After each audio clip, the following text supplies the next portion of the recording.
Tech Sideline is presented by First Bank and Trust Company, the bank that puts you first. They can meet your banking and financing needs for personal, agricultural, business, commercial, mortgages, and so much more. Visit firstbank.com to learn more. After a double overtime showdown in front of an energetic Lane Stadium crowd, Virginia Tech finished with the victory over Cal. Let's recap the incredible contest on episode 447 of the Tech Sideline podcast, which starts right now.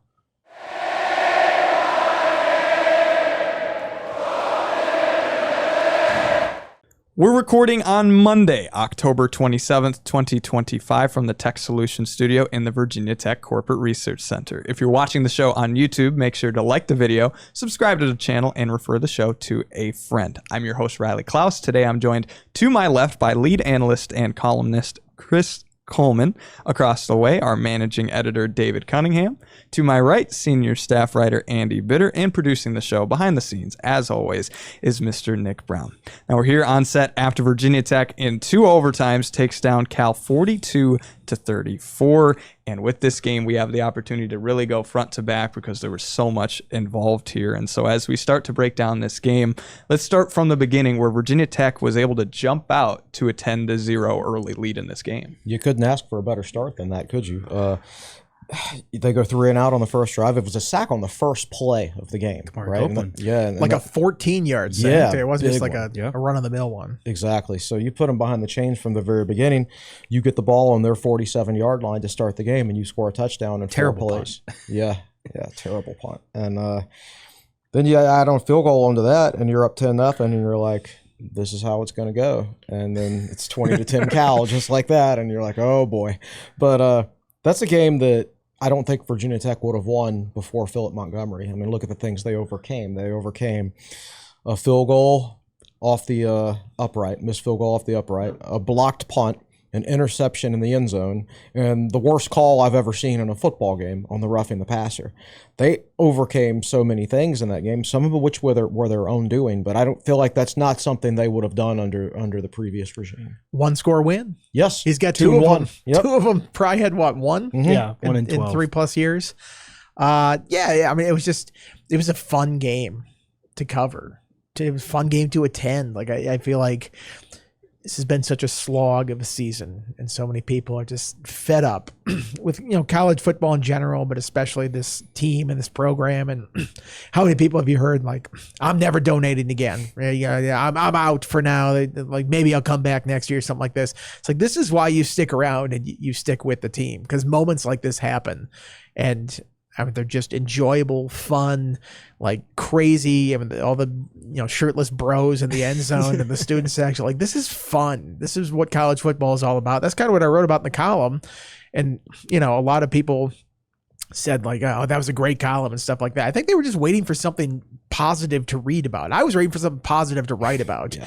I think you could tell that when I was writing it, but I think this fan base is just so starved for something fun and enjoyable. And the one win they had this year was at NC State.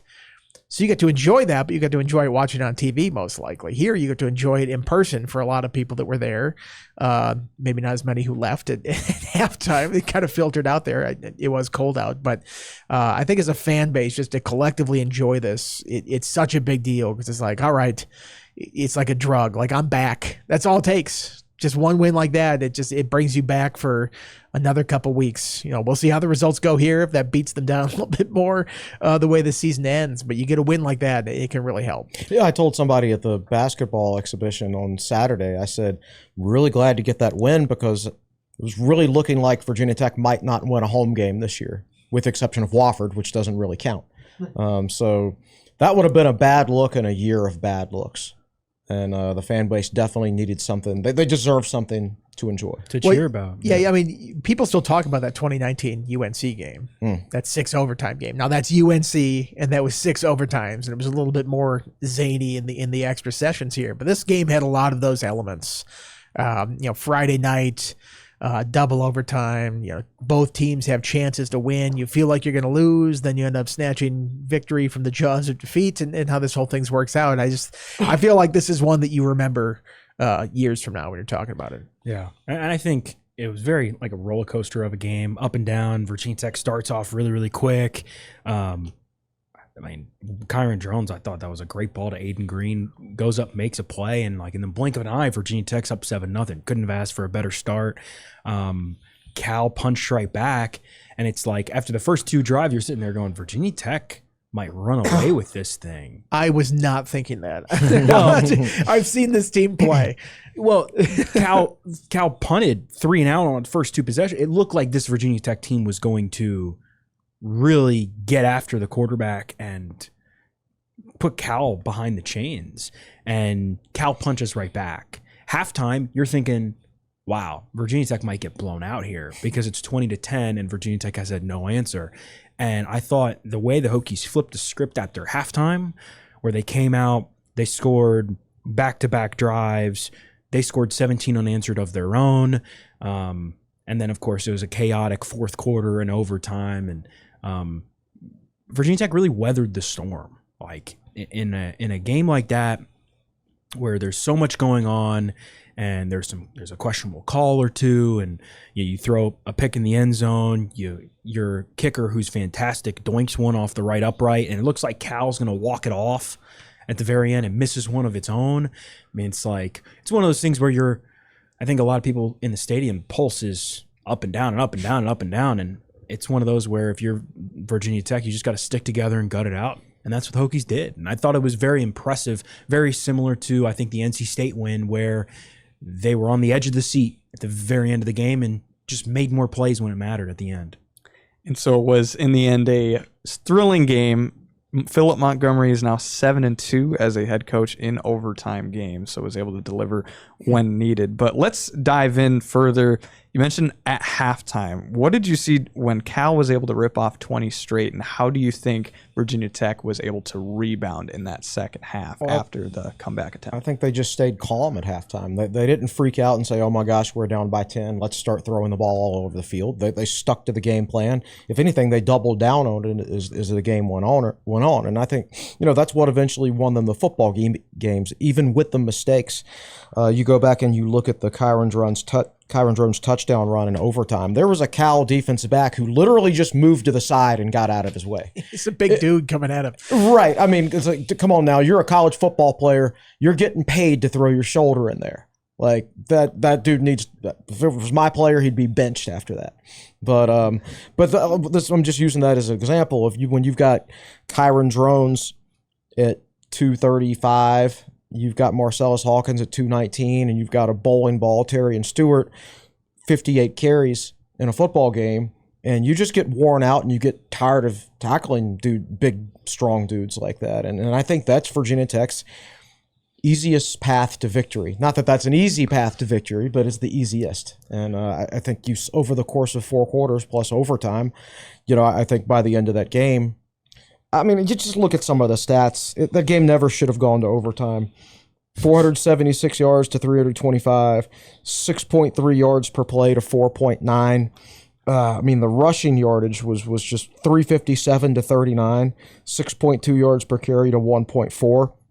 It took a whole host of things for that game to go overtime. Some of that was self-enforced by Virginia Tech. You also have to give Cal credit on the block punt because they did block it. But you miss a field goal that he normally doesn't miss. And then that roughing the passer call that just spotted Cal 4 points. I'm not going to say it's the worst call I've ever seen, because I once saw Chuck Clark get called for pass interference against East Carolina, and replay showed that he literally never touched the receiver. But this one was pretty bad. I mean, you mentioned all the things that had to go wrong for them not to run away with that. I mean, there was one possession where they fielded a kickoff at the 1 yard line and ran out of bounds. Had a penalty on the punt after re-kick it, and then had a block kick that led to a touchdown the other way. Yeah. So, I mean, they did gift wrap a lot of things for Cal in that situation. I think coming out of halftime, I mean, you mentioned that they stuck to the game plan. You see a lot of teams and coaches panic when they get behind like that. Make dumb decisions. I was watching Alabama, South Carolina, and South Carolina, it was like early in the third quarter, and South Carolina scored to get within 14-12. They went for 2. It's like there's so much time left in this game. Yeah. You don't know how it's going to play out. And then they actually They did not get it, then kicked a field goal, then scored a touchdown, and then they were only up 8. They could have been up 9 at that point. That could the end of that game could have played out a whole lot differently. You know, you're down 10. They stick to the game plan. They keep running the ball. They were moving it okay. Moved the ball very well in the second half. And I think sometimes this year when they've gotten behind in the second half, they're like, all right, let's pass it. Let's just throw it. We got to go to the air. And that's just not the strength of this team. So, kudos to them for sticking with it, fighting through a little bit of adversity. They ran off the field at halftime. They're getting booed. It's the truth. I mean, just, people are not happy with the product, and, they were down 20-10 against a team. They were favored by 6.5 going in. So you can understand the discontent that was happening in the stadium at that point. But if you're doing that, and you hear that, you're down by 10, the fans are booing, and you're 2-5, like, I think a lot of teams just pack it in and go, like, why are we doing this? Why are we going through this thing? And they didn't, to their credit. I think Andy touched on on a lot of the special teams stuff, and that was like all on one drive in the first half or second quarter. On top of that, Virginia Tech on its third possession had an unsportsmanlike conduct on Marcellus Hawkins. I don't think we saw a replay of it. I know. I was trying to watch the I have the YouTube TV up and never saw what happened on that one. But that meant the Hokies had to punt from their own end zone, and on the touchdown Cal scored on the following possession, Hokies only had 10 guys on the field on defense on that 1-yard touchdown. I forgot about that. I completely forgot about that. I should have put that into my column afterwards, but it's like, at least they didn't have any. At least they didn't have 2 guys with the same number. Yeah, I mean, it was they sub 2. It was like the end of that Notre Dame Ohio State game where they had a couple years ago when Ohio State powered in. It's like, we forgot to have a guy in one of the gaps there because he wasn't on the field. Oops. So they Tech sub 2 guys off and only 1 guy came back on. Again, just like a lot of little things, a lot of self-inflicted stuff. And of course when Cal's starting a possession at like the Virginia Tech 21-yard line off of a blocked punt, you're right there, go score a touchdown. But I thought, the Hokies really did a good job. They got the ball first to start the second half. They come down, kick a field goal, got penetration defensively, like Kamari Copeland. He finished with 3 sacks, first Virginia Tech defensive tackle since J.C. Price in '95 to have 3 sacks in a game. I thought the defense really stepped up and gave the offense opportunities. And another special teams play that the Hokies ended up making up for, illegal blindside block on a 67-yard punt return from Isaiah Spencer. Virginia Tech ends up scoring on that drive anyway. It was a ball don't lie drive. I disagree with the call. I guess technically it's correct. I get, the rules officials and refs and everybody are like, you can't do that anymore. And I'm like, man, Wayne Ward somewhere is just like sobbing. Like, what has football become? They would have kicked him out of football if he did that. He would have been suspended for life if he made that block now. But I mean, I don't know. He didn't just absolutely obliterate the guy. He blocked him. Yeah. Right. Blocked him on the side. Like, I don't know. I don't agree with the way that rule is written. Yeah. But I guess that is something they're trying to legislate out of the game. And in defense of the refs, they get the rules changed on them every year these days. And it's like there are more and more rules that you have to memorize every year. And you have to remember when to apply this and when to apply that. This is a point of emphasis. And the next year, another thing's a point of emphasis. And why don't we just leave things for 3 or 4 years? And let everybody get used to them and see how it works out. But it's just my But I mean that's another opportunity where it could have just gone south. Sure. Instead of Hokies starting at inside the 10 for Cal, Tech was starting back inside its own 25, and 4 plays later, Tech's in the end zone. You had a giant chunk run from Marcellus Hawkins, and then that was the Kyron Drones dump over the top to Takai Heath. Mm-hmm. And I thought the Hokies at that point, they were coming off of a 13-play drive to open the second half. And at that point, I think they had kind of gotten back to what you said, Chris, just establishing the run, and ran it, and got, as Philip Montgomery said after the game, kind of got the Cal safeties to kind of come up a little bit and play a little bit closer to the line of scrimmage, and Takai Heath beat them over the top. Yeah. And it's like we talked about before the game. Cal's defense is strong on the outside the hash marks. They're weak up the middle. You could see that, of course, in the running game, but you could also see it in the passing game. As the slot receiver, Heath had 7 targets Nobody else had more than 2. Yeah. They avoided those matchups on the outside with those dominant outside cornerbacks for Cal, and really took advantage of them over the middle in both the running game and the passing game. And, I think Heath, now that he's healthy, he's really providing a boost for this offense. I think they've, Selden has caught a lot of passes and everything this year, but he's only averaging about 7 yards per catch. He doesn't break any tackles despite his size. So Heath is just the more natural guy there in the slot, in my opinion, and it's benefiting the offense. Maybe you'd like to get it to him on some carries, on some end arounds or something like that, but maybe that will come. You say Cal's stronger on the outside. I don't think rush defense they were. Yeah, they were. Drones they kept weren't running strong off anywhere tackle. on rush defense. Drones kept running off tackle over and over, and pulls it and runs to the outside. There's just nobody there. The ones that were there, like you said, had no intention to try to tackle anybody, and that's how Tech picked up a lot of its yards late in the game. Yeah, it felt like Virginia Tech really did a good job of just sticking to that game plan. Nick has something to add. Yeah, another thing you guys didn't mention was Isaiah Spencer dropping a wide open touchdown. That would have brought him 20-17. He dove to catch the ball. Yeah, but no, that's just another missed opportunity. I know. Are we calling that a drop? I mean, he was. It's not technically listed as a drop on the box score. It looked like he might have slowed up before it happened and maybe played it into a situation where he had to dive for it. But I'm not calling that a drop. I'm just saying that that's another thing that Virginia Tech overcame. I mean, that would have brought him within 20-17. You're like, all right, here we go, and then they have to settle for a field goal because of a missed opportunity in the end zone that was wide open. So I thought another big comeback. Well, the other one, the worst one, was the one that hit Takai Heath in the breadbasket on the sideline on that same drive. That was the one drop of the game. He even said afterwards, he's like, I had a drop, so I had to make up for that. That catch he made in overtime was incredible.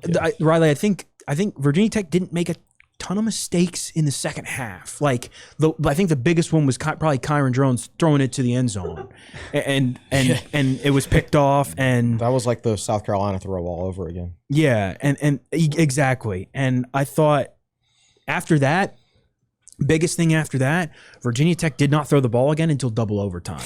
ran 19 straight plays. Times. Yeah, that was one of those. We're never putting the ball back. That was like the most beautiful stretch of football I've ever seen.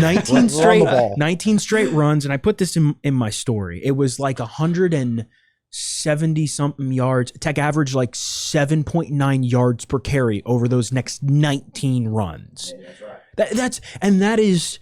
That is just committing to the run, just running the ball, and Cal couldn't stop it. And whether it was Marcellus Hawkins, Kyron Drones, both of those guys over 100 yards. I think in the second half you just saw the Hokies go, okay, we know exactly how we have to win this game, and it didn't include throwing the ball until it had to behind the chains late in double overtime to Benji Gosnell, and then the Takai Heath touchdown, which was like a ridiculous catch where he's like leaning back and Kyron Drones threw it behind him, and Virginia Tech just ran the ball, and that's how you win games. Yeah, Cal's defense really didn't have any interest in being out there for overtime, is what it looked like to me. Especially with that guy just avoiding Kyron Drones. It's just like literally it was an Olay type play, like you're bullfighting. We talked about so many ways that Virginia Tech could have lost that game. And don't forget to mention that Cal scored on the very first play of overtime. They did.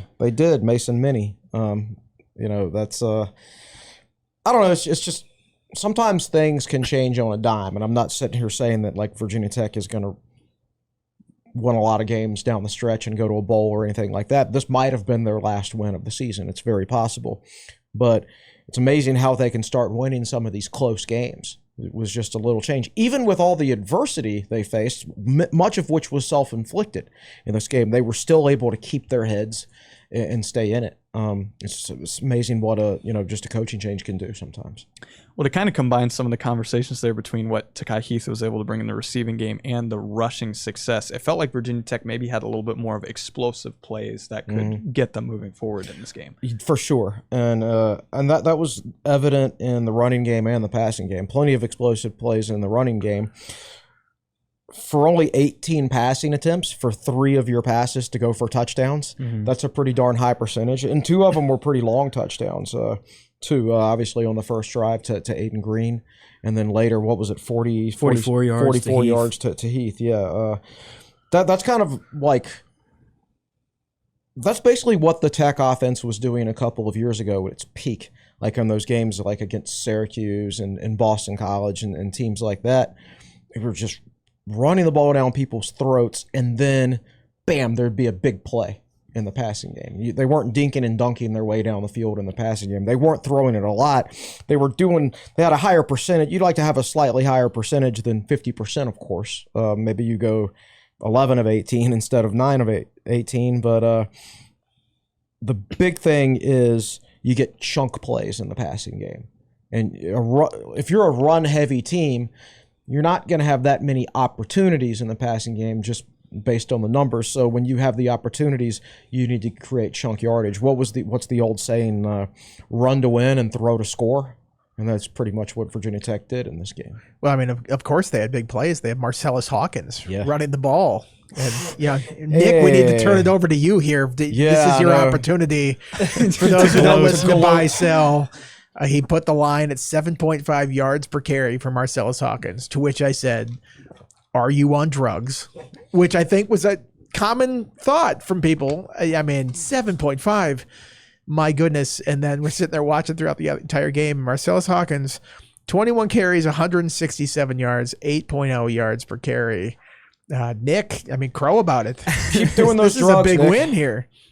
I got nothing really to say except, that was really fun to watch. And I felt terrible in the first half about it. I was like, oh, man, I look like a moron, which I did look like a moron. Don't get me wrong. Like, that was a miracle that he did it. But that second half, when he ripped off, I think, his second or third big run of the game, I was like, yeah, here we go. But 21 attempts for 8 yards per carry is just absurd. If you told me he got like 5 carries and got there, I would have been like, okay, that's possible. 21, I would have given him zero chance of getting there. So impressive job. I think, you were the lone wolf on that on buy side. I think you should get everybody's points, like all 5 of the points that everybody else. It's like in Hearts when you shoot the moon. Like I feel if you're the lone wolf on that you need to get all the points. Where you give everybody points or take points. Minus 50, not minus 50 for Nick, or in this case, plus 50 for Nick. We should work in like a daily I suck double this year. Well, it should be like the 3-point contest, the money ball. Yeah. Have a money ball pick. Yeah. We're gonna turn this thing into like the Rock and Jock basketball game by the end of it, with all sorts of bells and whistles and stuff. So you know what, you got me thinking, Andy. So I just looked this up.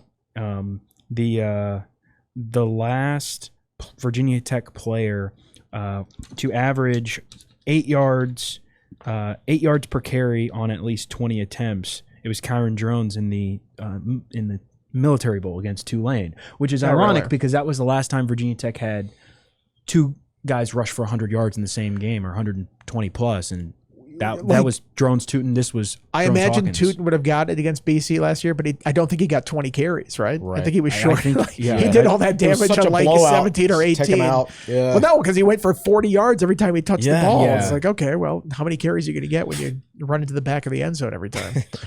Well, let's get towards the end of the game when it was real entertaining. And before we go to overtime, how about the end of sequence? Both sides had a chance with a field goal to try to win the game, but neither was able to finish. So it gave us extra football. Yeah, let me consult. That was the jinx of all jinxes that ESPN put up for John Love. Like I went back and watched the broadcast of it, and they're like, he's 10 for 10 in the fourth quarter overtime to tie or take the lead.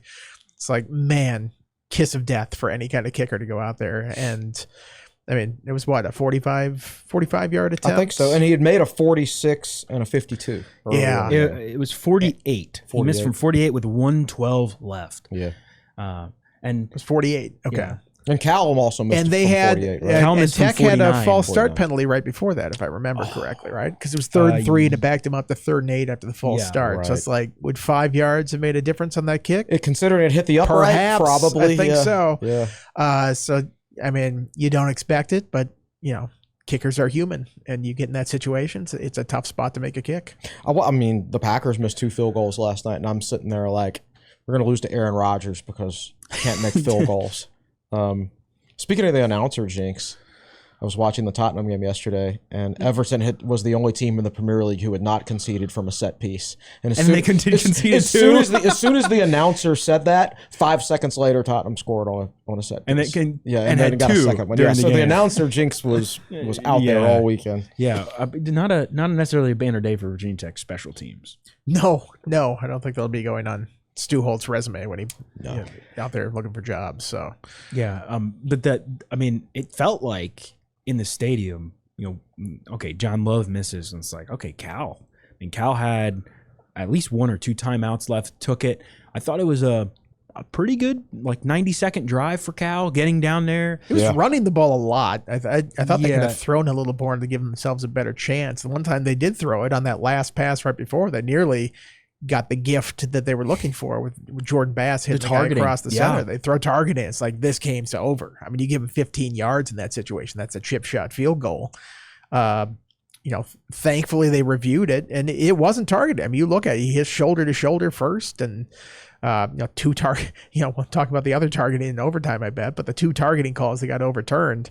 Not a banner night for this officiating crew, but coming out there and overturning that, at least they got those calls right. Even if it had been targeting, I would have had no sympathy for Cal at all. We got to go back and talk about the roughing the passer, right on Ben Bell. That was ridiculous. The game shouldn't have even gotten to that point. Yeah, that was with about 4.5 minutes. Cal would have had another chance. It would have been 4th and goal from the 11, I think it was. Yeah, sounds the about 10, right. Something like that. They could have gone for it, but no, just kick a field goal. I mean, I guess, poor Ben Bell. He's had a lot of roughing penalties this year, and justified ones, dumb penalties that he has taken. He's taken a lot of crap from the fans, and media's written a lot of stuff about his penalties. And all of a sudden, he does this play where he sacks the corner. He just sacks him. It's officially ruled a fumble in the box score. Yeah, I mean, and I guess the interpretation that led to the penalty was it was body weight. He landed on him with his body weight, but you look at that. And he doesn't drive him into the ground. In fact, it almost kind of slows up before he hits the ground. So I would imagine he's not coming down with his entire weight on that one. It's just, for the football has become so soft crowd. That is their that's ridiculous. their cover page for their report that they're putting out there right now. I mean, it was everybody who watched that is that is a terrible call. Yeah. That should not be called in football. Well, and he.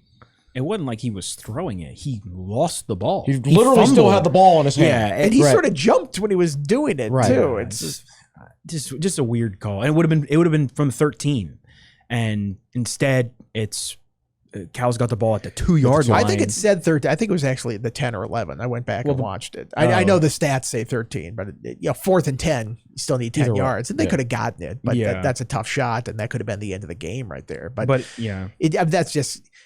Montgomery, livid on the sideline and justified that he was like that. I mean, just getting into that spot and then getting flagged like that. You see that cut on my hand? It came from that play. What did I want to know? I don't remember. What did you punch? Where were you? I'm just saying the play did not make me happy. I'll put it that way. I hope you get that on camera. Yep, that's from that play. ACC refs. If I'd broken my hand, ACC would have owed me a doctor's visit. All I'm saying is that Virginia Tech 8+ penalties was easy to cash. Yeah. If you get injured watching and reacting to a Virginia Tech play, can you be on workers' comp? Is that considered work-related injury? Great question. We should clarify that with Will. We should. One of my best friends, since we're on the topic of injuries, one of my best friends has a scar on his arm from right around his wrist. 2018, spring of 2018, we are watching the Virginia Tech-Virginia men's basketball game when Kerry Blackshear Jr. hit that shot to win. And he celebrated so hard, he hit the doorknob in our dorm, and he has a permanent scar for life because... But that was a celebration. That's a good scar to have. This was not a celebration. This was I'm unhappy. I'm very much unhappy. Yeah. Well, at least it didn't cost Virginia Tech the game. Right. All of this led to overtime. We've talked about how Cal quickly scored and then the Kyron Drones-Olay rushing touchdown there. But then when you get in the second overtime, Drones gets it to Takai Heath to score, and it's up to the defense with Enter Sandman rolling again in the stadium to try to make a play. Well, first of all, I know you want to talk about how Phil Montgomery should have gone for 2 at the end of the first overtime. He's 7-2 in overtime, so maybe you shouldn't be listening to tips from me on what to do. I'm just with the way the overtime rules are now, where you have to go for 2 in the second overtime. Attention, Tony Elliott, just for future reference. If you score to pull within 1 and you're the second possession, I think you go for 2 every single time there. You've got 3 yards to win the game. You're going to have to go for 2 anyway in the future. You lose the advantage of going second in the future. So, if you score and go for 2, then the other team can still tie it up at that point. This is a chance to win the game. I just think you go for it there. I probably would have too. Yeah. At home, and just the way the game was going, Cal's defense had checked out at that point. You're right. People are like, oh, well, your offense is playing so well, so you play on. It's like, well, if the offense is playing so well, just run right through them. You saw what they did on the 2-point conversion after they scored the other way. And again, nobody had any interest in running or trying to tackle Kyron Drones there. I think you just win it in that spot. So I brought that point up in my 5 thoughts because I hate it when people only second guess when it doesn't work out. So I want to put it out there. That's my philosophy on that. And then North Carolina tried it. They did against Virginia, and they didn't get it. So people on the message boards that's why you don't go for 2. It's like you're talking about the results. You're not talking about the process of getting there. They ran a terrible play. They rolled their left-handed quarterback to the right and then threw it to a running back who wasn't in the end zone. Run a better play, and you could win that game. Right. So I just think North Carolina just ran a bad 2-point play, but I think they had the right process. That pylon wasn't kind to North Carolina during that game. They fumbled over the pylon earlier. Oh, did they? Oh, yeah. They should have. I think it was the first drive of the game. They drove down the field. The guy's laying out, trying to reach over the pylon. He gets hit right a couple inches before he gets to the end zone, comes out of his hand, bounces out of the end zone for a touchback. You could not come closer than he did in overtime to not getting it. I mean, it was like millimeters. Virginia, I don't know what deal they made with the football gods. But they're getting by. Hey, anything to hate on North Carolina though, right? Yeah. Anyway, I would have gone for 2 after the first overtime. They didn't, and then they continued playing and got the touchdown. Great catch by Takai Heath. Great 2-point call to get drones moving like that with some momentum, and he could have thrown it or run it. And of course, he's going to run it there when he sees this defensive back cowering by the goal line. And then good job by the defense to stand tall there at the end. And I thought they were going to get Tyson Flowers for targeting. Truth be told, I thought he hit him late. Yes. I thought it might have been just a personal foul late hit. They did not call that. They called targeting. They reviewed it, overturned the target. I don't know if you can then add a personal foul at that point. I don't think that's within the rules, but it looked like he may have taken an extra step than he was allowed and hit him there. But you avoid that situation, then IBM makes a nice play with a guy who was, I think, ineligible anyway because he ran out of bounds on the sideline, and that's ball game. Yeah, I thought that was clearly a late hit, but I don't think you can go back and change it. I thought just a really good job from the Virginia Tech defense standing tall.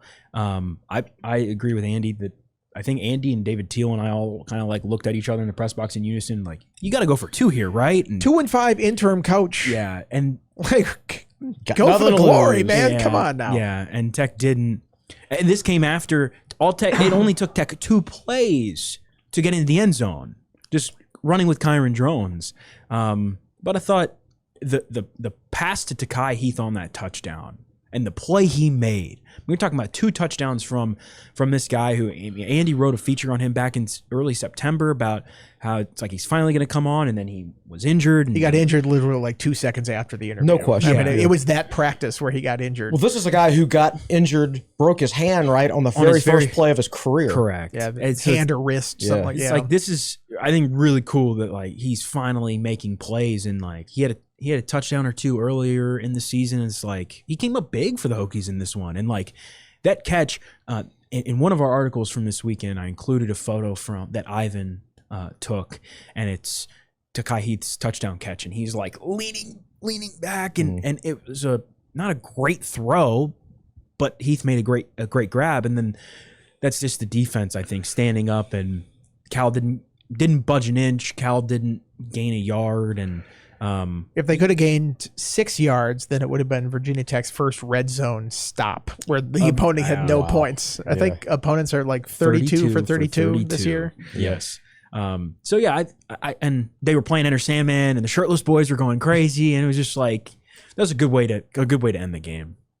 It ended 42-34, a win for Virginia Tech. And now that's all said and done, we have some of the numbers of what happened in that game. And so, David, what do you have for some impressive stats from Scott Glesner? There is a lot of stat time with Scott Glesner, which is presented by Tyrus Holmes this week to recap the Cal game.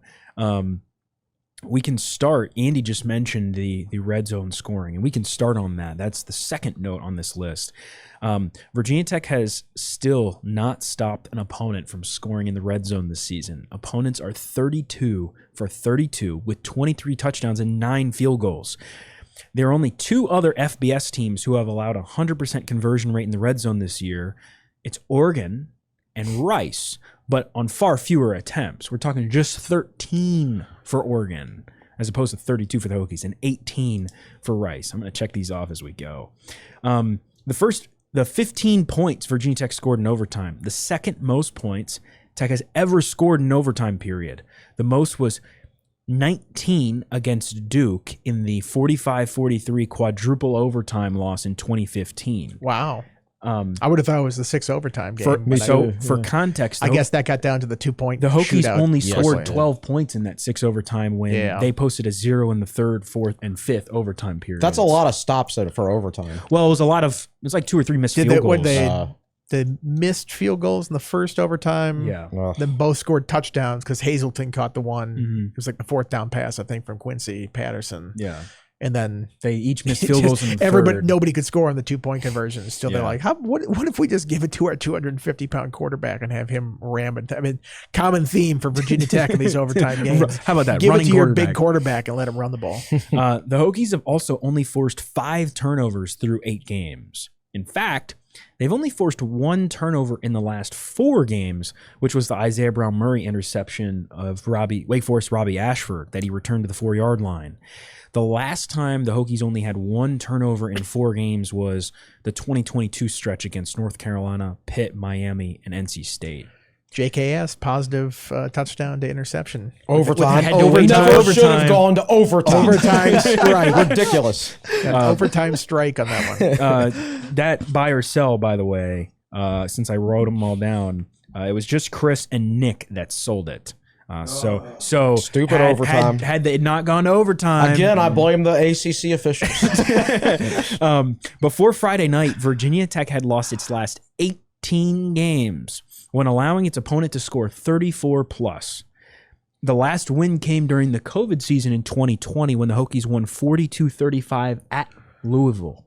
That was a wild game. Wow. Hendon Hooker was 10 for 10 in that game. Yeah, I mean, 10 for 10, and they scored 42 points in that game. Didn't Louisville break off some weird long run before halftime? There was like 3 seconds left in the half or something like that, and they're just running out the clock, and then they break it 80 yards for a touchdown. That's right. It's like, what happened there? In their previous 13 games, the Hokies only scored 1 touchdown on their opening offensive possession. They started Friday night to win over Cal with a touchdown on a 4-play, 47-yard drive that was Kyron Drones to Aiden Green.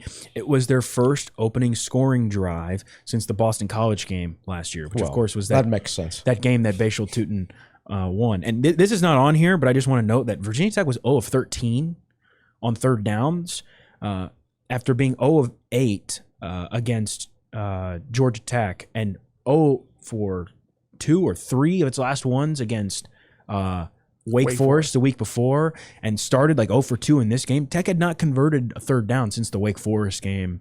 And the third down conversion was the Marcellus Hawkins run when Virginia Tech started its possession at the 1-yard line. That was a beastly run too, man. Because he should have gained 4 or 5 yards and he gained like 11. And the most impressive thing was Hokies finished this game, I believe, 8 for 16 on third downs. Speaking of broken tackles, you could argue the most important run of the game was when Terry and Stewart broke the tackle in the end zone. Yes. That would have been a safety. Friday night was the 44th straight time Tech won when having 40-plus more rushes than passes. Friday night's split was a 58-18 run-pass split. Its last loss in that situation was back in 1982 versus Wake Forest, a 13-10 margin. That's a chicken and egg situation, though. Like, you're not going to run that much unless you're winning, right? Generally. Yeah. Yeah. I don't know if you're winning because you're running that much. I think you're running that much because you're winning. I would agree.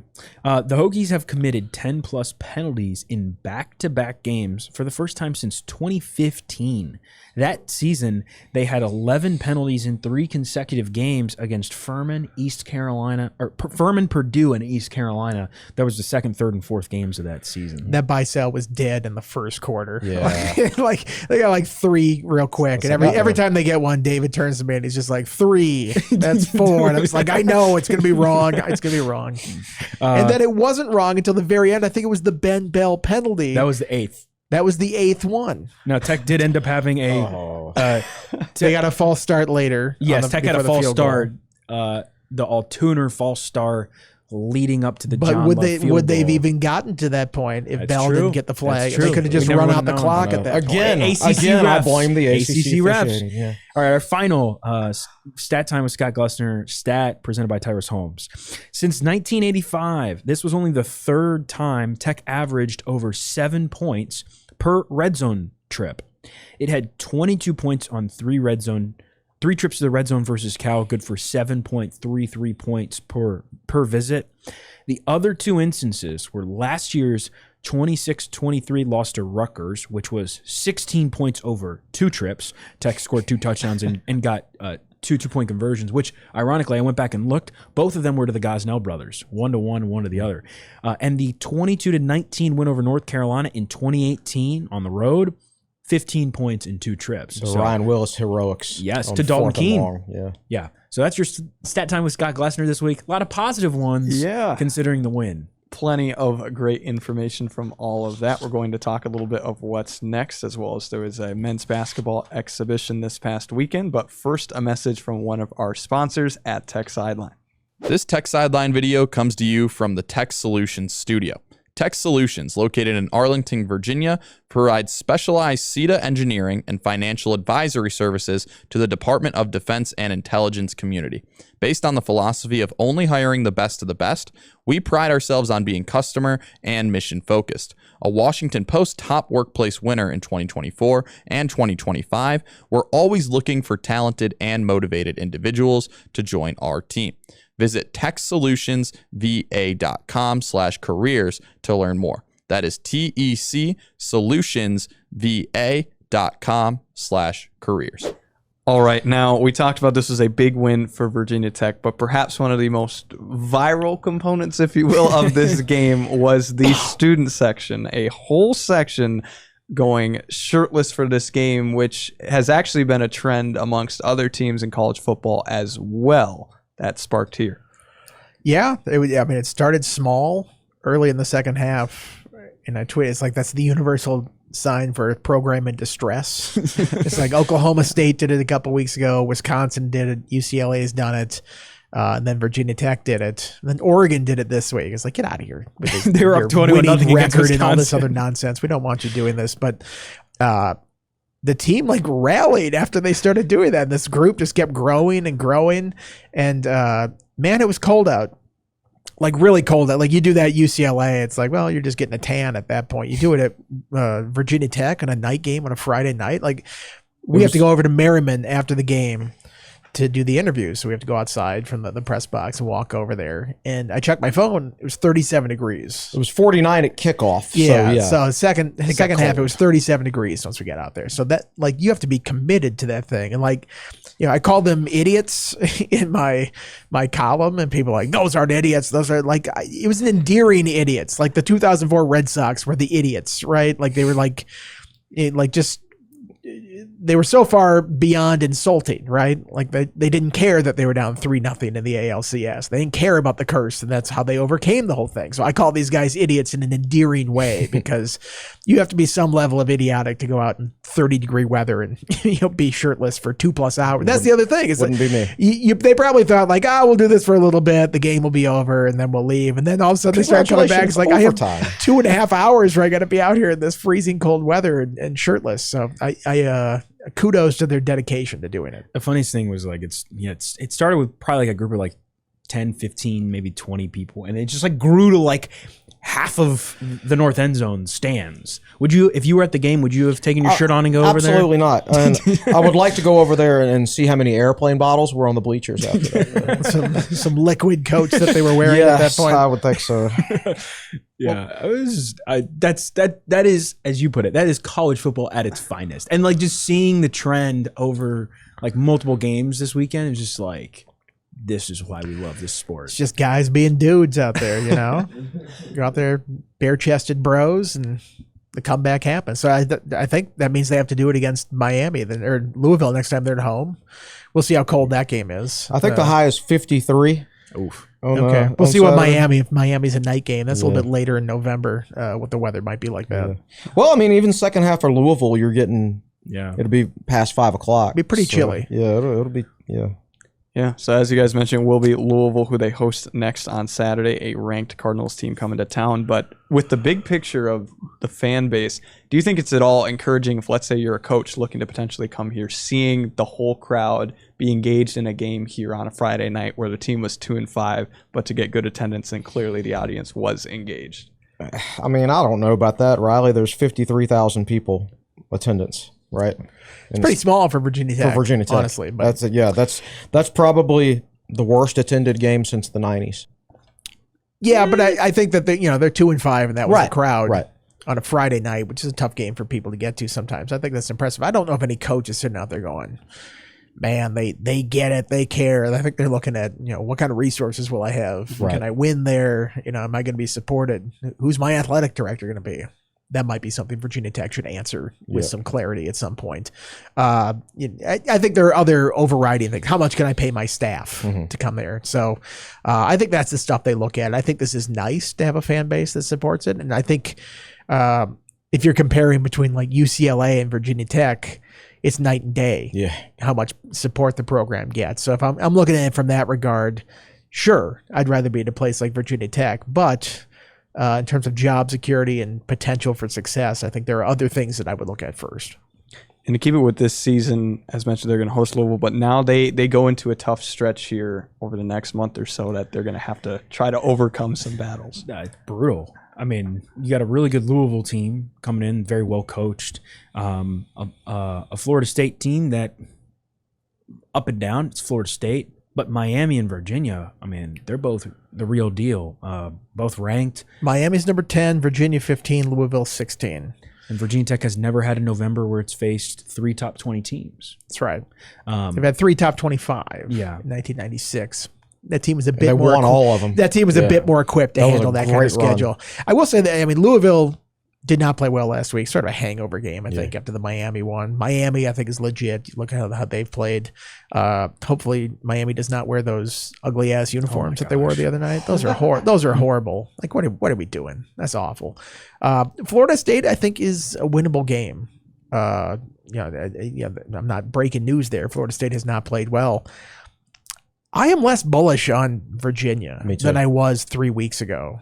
And you look at their signature win now is Florida State. It's like, well, Florida State wasn't that good. I guess Louisville's actually there. Yeah, Louisville. Yeah. I mean, that was 2 defensive touchdowns. Right. I mean, that was one they stole. Yeah. They stole that game. And, credit to them for winning when they didn't play their best. But since then, the last 2 times out, they should have lost to Washington State. Washington State just completely collapsed at the end.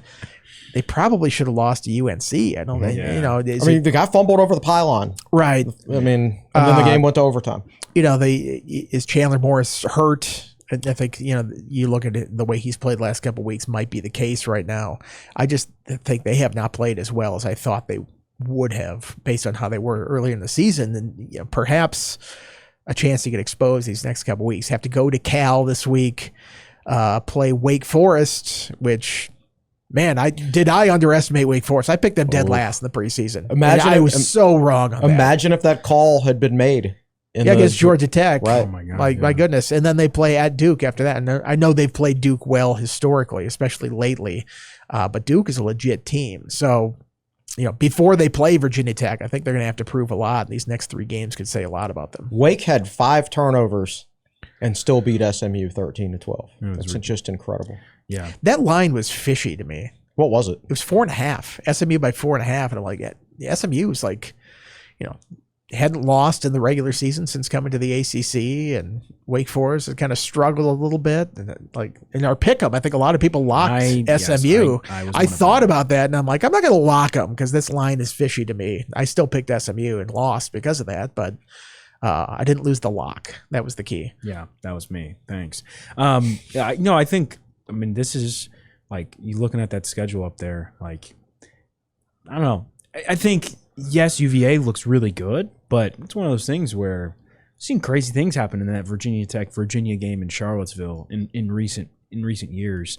And I think if Virginia Tech comes out and plays like it did at times in this game against Cal, where it is committing to the run, running the ball, where Virginia Tech's rush defense, third ACC game where the Hokies have held a team below 100 yards rushing, there's potential there, but what you can't do is commit silly penalties that shoot yourself in the foot. You can't have all these special teams errors. And like, that's why, like, looking at the Florida State and Virginia game specifically, like, Virginia Tech will have an opportunity to maybe win some of those, but you have to like minimize those errors. You can't shoot yourself in the foot over and over again. You can't have 4 false start penalties and unnecessary roughness and unsportsmanlike conduct. Like, you got to play a clean football game. What's weird is you look at that schedule. I think that their best chance at the 2 wins are the 2 road games. Yeah. Yeah. I mean, it's weird to say because, Virginia did beat Louisville. I think Louisville is the better team of those 2 teams. And if they played, 10 times, that Louisville would win the majority of those. But, any given Saturday, that's how it plays out sometimes. Friday. Was that a Friday game? I can't remember when that was. That was Saturday. Okay. This will be the first time the Hokies have played Louisville since they went there and during 23 and got smoked. Yeah, that was the worst game of the Pry era before early this season. I mean, that was just the most non-competitive Virginia Tech. 34-3. Tech was fortunate to score. They were fortunate to get 100 yards in that game. I know. And this Louisville defense is probably just as good as that one. And Tech's offense probably isn't as good. So it's really hard to get shut out, though. Well, sorry, Andy. No, it's very easy to get shut out if you're Wisconsin. Yeah. Wisconsin scored a touchdown. They did score a touchdown with about 6 minutes They broke a streak of like 13 or 14 consecutive quarters without scoring a touchdown, which seems impossible to do, and yet they did it. Hey, can we just say it's finally happening? The Louisville's finally coming to Blacksburg? Oh, I know. No. This is Louisville. What is it, their 10th year, 11th year? I think it was 2013 they came in. Oh, more than that. Right? Wow. Yeah, because Virginia Tech played Maryland in 2012, and then I think Maryland left right after, and Louisville filled in for the Maryland spot on the schedule. We're talking 12 years, and this is Louisville's first trip to Blacksburg for football. Gotta love these big conferences with their very balanced schedules. Well, the schedule keeps getting redone every year. Tech has gone up to Louisville twice at this point. So, and I hope they don't completely redo the schedule again next year. Just wait. Just add a game to what the previous schedule is. Andy and I are like, you look at that road schedule next year, and it's like Miami, Cal, BC, Clemson, some great Maryland. Trips next year. Don't mess that up for us. Yeah, it's like we'll be living nice going to Miami and California in the same year. I mean, Will's maybe looking at it and going, maybe we could get it. Yeah, Will's going to be saving his money. Half of those long trips. Yeah, Will has been saving money this year. Well, we'll be talking more about football plenty this season, but to close out some thoughts here over on the hardwood, men's basketball had an exhibition against Duquesne on Saturday. Were there any initial takeaways from our first look at this edition of the Hokies? Well, yeah, too many turnovers, 19 of them. A lot of them were unforced, too. 13 of those were in the first half. 13 of those were in the first half. I think the main issues were, Hansberry getting in foul trouble and only playing 13 minutes, turnovers, and then I thought Abdalis tried to do too much, which I heard that's been an issue for him because he's adjusting to a different style of basketball. Physical players give him trouble. Like, he'll have trouble in practice against some of Tech's more physical players. So that's something he's got to get adjusted. I was actually surprised that he started at point. I thought they would start Ben Hammond and start him on the wing, and I still think that's what they'll do when the season starts. I think that was just something they were experimenting with in a starting lineup for an exhibition, which is why you can't take an exhibition too seriously. Like, for example, like with about 10 seconds left in the game, when Virginia Tech had the ball down 2, they took Ben Hammond and his 22 points out of the game That's not something that you don't take your leading scorer out in that situation if you were playing a regular game. So it's not something like, don't base your views of this team based on this exhibition game. But at the same time, they're not exactly firing on all cylinders when it comes to turnovers right now. That was an issue in the first game as well, or first scrimmage as well. Yes. I think that's what exhibitions are for coaches to learn a lot about their team. I thought the Hokies were really good a lot of the game. I put this in my story. If the game ended at the under 4 media timeouts in both halves, Virginia Tech would have been leading by 13 in the first half and 7 in the second. You're talking about a potential 20-point margin. But what you saw, I think, down the stretch, the Hokies just made way too many mistakes. Just sloppy play in the second half. Just simple stuff like Virginia Tech's coming down trying to initiate an action or start a set at the top of the key. And a little bit of a lazy pass that gets tipped away and it's going the other direction. The Hokies only had 1 turnover in the second half to that point. Right. And then you got like 3, 4, 5 of them in a row. Just a little bit of snowball effect. I thought Ben Hammond looked really good. He did. I thought Toby Lawal looked really good. I don't think it's a surprise considering those two are returners. I thought when the returners were on the floor, it flowed a lot better. I thought Jaden Shute had some pretty good moments. He kept coming up with loose balls too, and made he scored 11 points. I think he really scored like 17 because I think he came up with a couple of those loose balls that Virginia Tech got 3-pointers out of. So he was responsible for a lot of points. Yeah, I think people have been talking about. I'd gotten some questions about just Ben Hammond and like, are you surprised that he's gotten as much hype? And it's like, I don't know. And then he goes out and has a game like that where you can see. I mean, he was 7 of 14 from the floor, 3 of 4 from behind the arc. He maybe had 1 or 2 many turnovers. He had 3. But I thought he really facilitated stuff well. He played 31 minutes. Lawal played 32. And I think, I don't know about you, Chris, but like when Isaiah Pasha was on the floor, he didn't really stand out to me in any way. And I just wonder if it's taken him a bit to adjust to what the Hokies want to run. And he's transferring from Delaware. He's going up a level a little bit. And Ben Hammond already has a year of experience in the system. Yeah, I've heard they've been playing Pasha off the ball. Yes, just not comfortable at point guard. New system while you're going up a level. So he's not a freshman, but he's not exactly a sophomore either because he hasn't faced, he hasn't played with ACC competition yet like he does in practice every day, and it's a brand new scheme for him. So I still think there's good long-term potential there, but probably in hindsight, it was probably unlikely that I would hit the ground running. Yeah, as far as the rest of the game goes, I thought Tech was all right. Duquesne has some really talented transfers.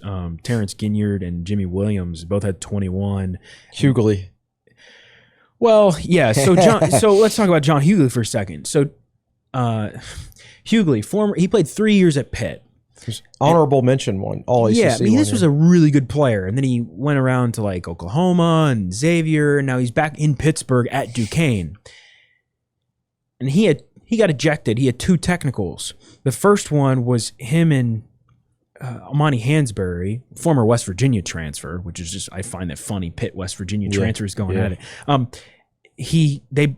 They got teed up for just jawing at each other. But then Hughley hit a 3 later in the face of Christian Gerdak and did like a little finger gun point at the Virginia Tech bench. It's like... he just didn't want to play anymore. He had his 8 minutes, and he's like, I'm an 18th year senior. I don't need these exhibitions. I'm fine. I got my 8 minutes. I actually scored 10 points in 8 minutes. You know what? I'll take a break the rest of the afternoon. Yeah. But that's just an example of how unserious some of these exhibitions can be. Hansberry was laughing when he fouled out. Yeah. Right. So understand that there might be some concerns. There's also some positives, but don't take it too seriously. Yeah. As far as Hansberry goes, I thought that was maybe one of the most worrying things. He only played 12, 13 minutes. He fouled out. you also got to keep in mind that Antonio Dorn is ineligible for the very first game. I believe that's why he didn't play in this exhibition. So that's one depth piece the Hokies didn't have. As a result, they had to lean on Christian Gerdak a lot. I thought he looked very good. Yeah, he did. He hung in there. 3 blocks. Yeah, Christian Gerdak, true freshman, I believe he's from Gonzaga High School up in DC, 4-star prospect, played 17 minutes, had 6 points, 4 rebounds, 3 blocks. No turnovers. And he looked the part. He looked like he knew what the Hokies wanted to do with him and where he fit in as the piece. The only Tech player without a turnover. Yeah. His biggest thing is he'll have to get better defensively. Over time he'll have to change his body a little bit and just get a little bit stronger and things like that. But he's got a good skill set. I'm not taking too much away from it. No.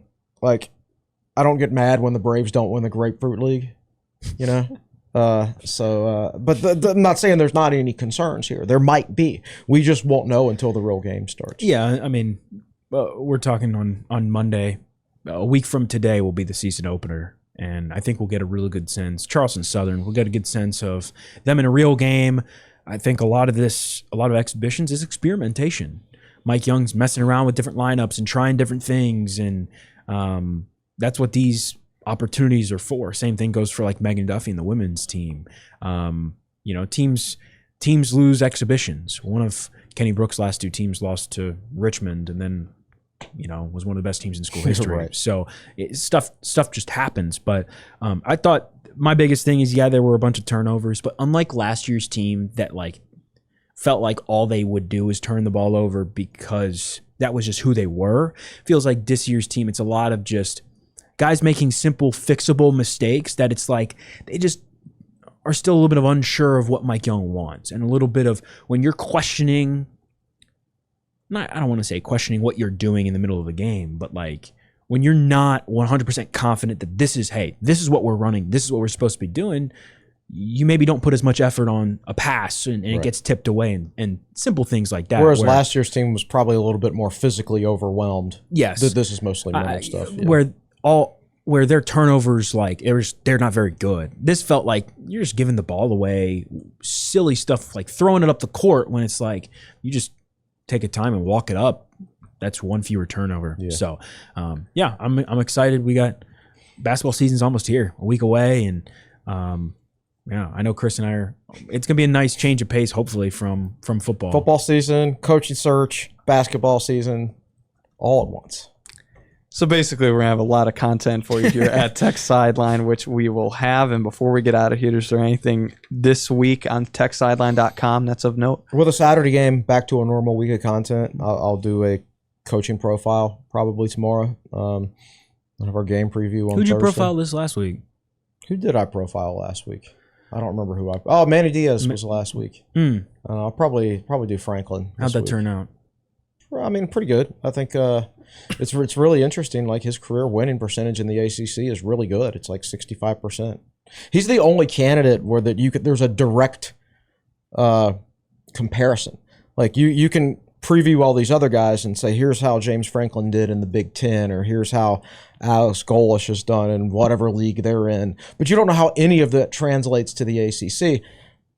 Diaz is the only one you could actually make that comparison. All his games have been in the ACC.